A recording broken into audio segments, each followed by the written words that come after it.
Hi everyone, welcome to the woman of honour series. എല്ലാവർക്കും സുഖം തന്നെയെന്ന് വിശ്വസിക്കുന്നു. അതുപോലെ തന്നെ ഇന്നത്തെ ഒരു നല്ല ദിവസം എല്ലാവർക്കും ആശംസിക്കുകയും ചെയ്യുന്നു. നമ്മൾ പല മനുഷ്യരെയും കാണുകയും പലരുമായി ഇടപെടുകയൊക്കെ ചെയ്യുന്നവരാണ്.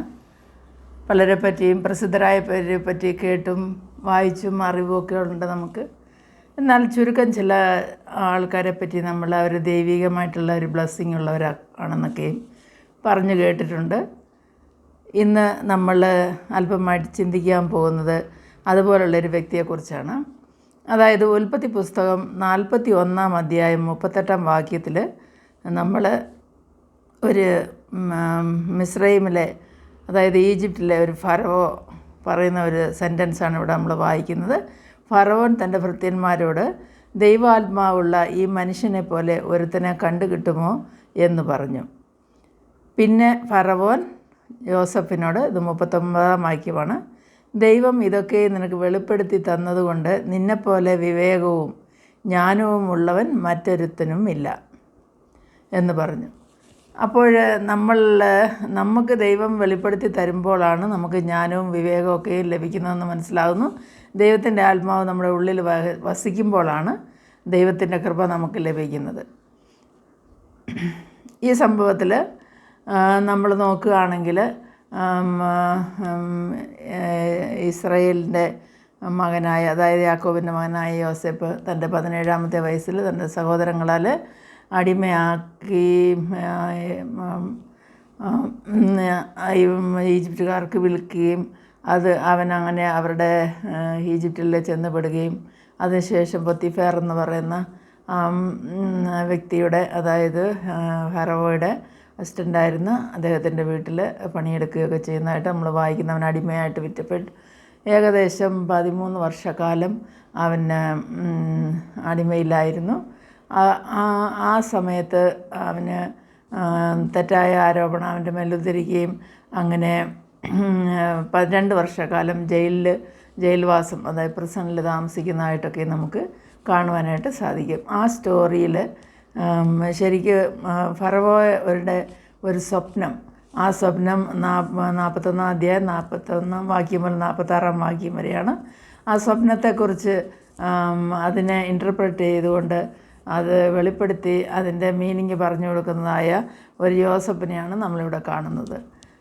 ഇവിടെ നമ്മൾ ചിന്തിക്കുമ്പോൾ ഫാറോ വന്നിട്ട് ജയിലിൽ നിന്നാണ് അവനെ വിളിച്ചു വരുത്തി അവൻ്റെ സ്വപ്നത്തെക്കുറിച്ച് അതിൻ്റെ അർത്ഥം പറഞ്ഞു കൊടുക്കുവാനായിട്ട് പറയുന്നു. അത് വ്യാഖ്യാനിച്ച് പറയുവാനായിട്ടൊക്കെ പറയുമ്പോൾ അതിനു മുമ്പ് തന്നെ അദ്ദേഹത്തിൻ്റെ കീഴിലുള്ള, ഫറവോയുടെ കീഴിലുള്ളതായ വൈസ്മാന്, അതുപോലെ തന്നെ മന്ത്രവാദികൾ, അതുപോലെ ലക്ഷണം പറയുന്നവർ, അതുമാത്രമല്ല അവരുടെ വിസ്ഡം അനുസരിച്ച് എല്ലാ അറിവുകളുമുള്ള ആൾക്കാരെയൊക്കെ വിളിച്ചു വരുത്തി അവരോട് ചോദിച്ചിട്ട് അവർക്കാർക്കും അതിൻ്റെ അർത്ഥം പറയുവാനായിട്ട് സാധിച്ചില്ല. അപ്പോഴാണ് രാജാവിൻ്റെ ഭൃത്യനായ, അതായത് അവിടെ ജോലി ചെയ്യുന്നതായ ഒരാളിൽ നിന്നും ജോസഫിനെക്കുറിച്ച് അറിയുവാനും യോസഫിനെ അവിടെ നിന്ന് വിളിച്ചു വരുത്തി അവനോട് അതിനെക്കുറിച്ച് പറയാൻ, ഈവൻ ഫറോയുടെ പ്രീസ്റ്റുകൾക്ക് പോലും മാജീഷ്യൻസ് ഉണ്ടായിരുന്നു, ഹോളി മെൻ ഉണ്ടായിരുന്നു, അവർക്കാർക്കും അതിൻ്റെ ശരിയായ അർത്ഥം പറയുവാനൊന്നും സാധിച്ചില്ലെന്നുള്ളതാണ്. അപ്പോഴാണ് ഇങ്ങനെ ഒരാളെക്കുറിച്ച് കേട്ട് ജോസഫിനെ ഫറോയുടെ മുമ്പിൽ വരുത്തുന്നത്.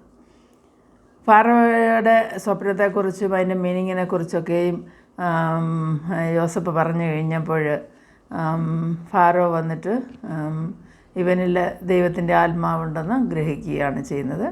അദ്ദേഹത്തിൻ്റെ മുമ്പിൽ ജോസഫ് വന്നിട്ട് ദൈവത്തെക്കുറിച്ച് ഒന്നും പ്രീച്ച് ചെയ്യുവോ അല്ലെങ്കിൽ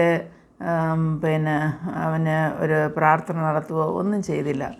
അവൻ്റെ പ്രവൃത്തികളിൽ കൂടി, അതായത് അവൻ്റെ ആ ക്യാരക്ടറും അവൻ കൊടുത്ത മെസ്സേജിലും കൂടി, അവൻ്റെ നോളജിൽ നിന്നും അവനുള്ള ആ വിസ്ഡവും അവൻ്റെ ഹ്യൂമിലിറ്റിയോ കണ്ടപ്പോൾ രാജാവിന് മനസ്സിലായി ഇവന് ദൈവത്തിൻ്റെ ആത്മാവ് വസിക്കുന്ന ഒരു വ്യക്തിയാണെന്ന്. ബൈബിളിൽ ആദ്യമായിട്ട് ദ പ്രസൻസ് അതുപോലെ പവർ ഓഫ് ഹോളി സ്പിരിറ്റിനെ കുറിച്ച് ആദ്യമായിട്ട് പറയുന്ന ഒരു ഭാഗമാണിത്. അതായത് വളരെ പ്രാക്ടിക്കൽ വേയിൽ നമ്മളുടെ ക്യാരക്ടറിനെയും അതുപോലെ തന്നെ നമ്മുടെ സ്വഭാവത്തിലുള്ള വൈദഗ്ധ്യങ്ങൾ, ഹ്യൂമിലിറ്റി, അതൊക്കെ കണ്ട് മറ്റുള്ളവർക്ക് നമ്മളിൽ ദൈവം വസിക്കുന്നുവെന്ന് മനസ്സിലാക്കുവാനായിട്ട് സാധിക്കേണ്ടതാണ്. നമ്മൾ സർമൺ നടത്തിയോണ്ടോ അല്ലെങ്കിൽ നമ്മൾ നീട്ടി പ്രാർത്ഥിച്ചുകൊണ്ടൊന്നും മനുഷ്യർക്ക്, അതായത് നമ്മളുടെ കൂടെ മറ്റുള്ള ജനങ്ങൾക്ക് ദൈവത്തെ തിരിച്ചറിയണമെന്നില്ല. അതുപോലെ തന്നെ രാജാവായിരിക്കുന്ന ഫാരോയ്ക്ക് അവന് ശ്രദ്ധയോടുകൂടി ഇവൻ്റെ വാക്ക് കേൾക്കുകയും ജോസഫ് കൊടുത്തതായ ഐഡിയയും അതുപോലെ അവൻ്റെ ഇൻ്റർപ്രിട്ടേഷൻ മാത്രമല്ല, ഡ്രീമിനെ കുറിച്ചുള്ള ഇൻ്റർപ്രിട്ടേഷൻ മാത്രമല്ല, അതിന് വേണ്ടതായ റൈറ്റ് അഡ്വൈസും വന്നിട്ട് അവന് ദൈവം സ്വർഗത്തിൽ നിന്നും കൊടുത്തതായ റെസ്പോണ്ട് ആ മെസ്സേജിനെ കറക്റ്റായിട്ട് റെസ്പോണ്ട് ചെയ്ത് അതിനുള്ള ഉത്തരം വന്നിട്ട് ഫാറോയോട് പറഞ്ഞു കൊടുക്കുന്നതായിട്ട് നമുക്ക് കാണാൻ സാധിക്കും. അങ്ങനെ ഉള്ള ഒരു അവൻ്റെ പ്രവൃത്തിയിൽ നിന്നും, അതായത് അവൻ്റെ ആ ഒരു ക്യാരക്ടറിൽ നിന്നുമാണ് ഫാറോ വന്നിട്ട് മനസ്സിലാക്കുന്നത്, അത് ഗ്രഹിക്കുന്നത് അവനിൽ ദൈവം വസിക്കുന്നു എന്നുള്ള, ദൈവത്തിൻ്റെ ആത്മാവ് വസിക്കുന്നു എന്നുള്ള. അപ്പോൾ തൻ്റെ കൂടെ നിൽക്കുന്ന ആൾക്കാരോട് ഫാറോ ചോദിക്കുകയാണ്, ഇവനെപ്പോലെ നമുക്ക് ഒരാളെ കണ്ടെത്തുവാൻ സാധിക്കുമോ എന്ന്. ഇവനെപ്പോലെ വിവേകമുള്ള ഒരു മനുഷ്യന്, അത് വിവേകം മാത്രമല്ല പറയുന്ന ദൈവാത്മാവുള്ള ഈ മനുഷ്യനെ പോലെ ഒരുത്തനെ കണ്ടുകിട്ടുമോ എന്ന് പറയുന്നു. നമ്മൾ ദൈവത്തിൻ്റെ മഹത്വം കരയേറ്റേണ്ട ഒരു അവസരമാണിത്. ഫാറോയ്ക്ക് അതിന് മുമ്പ് ദൈവത്തെക്കുറിച്ചോ അല്ലെ യഹോവയെക്കുറിച്ചോ ഒന്നും അറിയത്തില്ല. എങ്കിലും അദ്ദേഹത്തിൻ്റെ വായിൽ നിന്ന് ആ വാക്കുകൾ വരികയും പിന്നീടുള്ള കാര്യങ്ങളൊക്കെയും നമുക്ക് ബൈബിളിൽ വായിക്കുമ്പോൾ കഥയൊക്കെയും മനസ്സിലാവും. എങ്കിലും എത്രയും ചെറിയ ഒരു വ്യക്തിക്ക് അങ്ങനെയുള്ളൊരു വലിയ രാജാവിൻ്റെ മുമ്പിൽ നിന്ന് അദ്ദേഹം കണ്ടതായ ആ സ്വപ്നത്തെ അതിന് കറക്റ്റായിട്ടുള്ള മീനിങ് പറഞ്ഞു കൊടുത്ത് അതിന് വേണ്ടതായ കറക്റ്റായിട്ടുള്ള അഡ്വൈസും കൊടുത്ത് അതിന് തക്ക സമയത്ത് തക്കതായ തീരുമാനം പറയുവാനായിട്ട് സാധിച്ചു. ദൈവത്തിൻ്റെ ആ വലിയ ജ്ഞാനത്തിലും വിവേകത്തിലും ഊന്നിക്കൊണ്ടാണ് ജോസഫിന് അത് ചെയ്യുവാനായിട്ട് സാധിച്ചത്.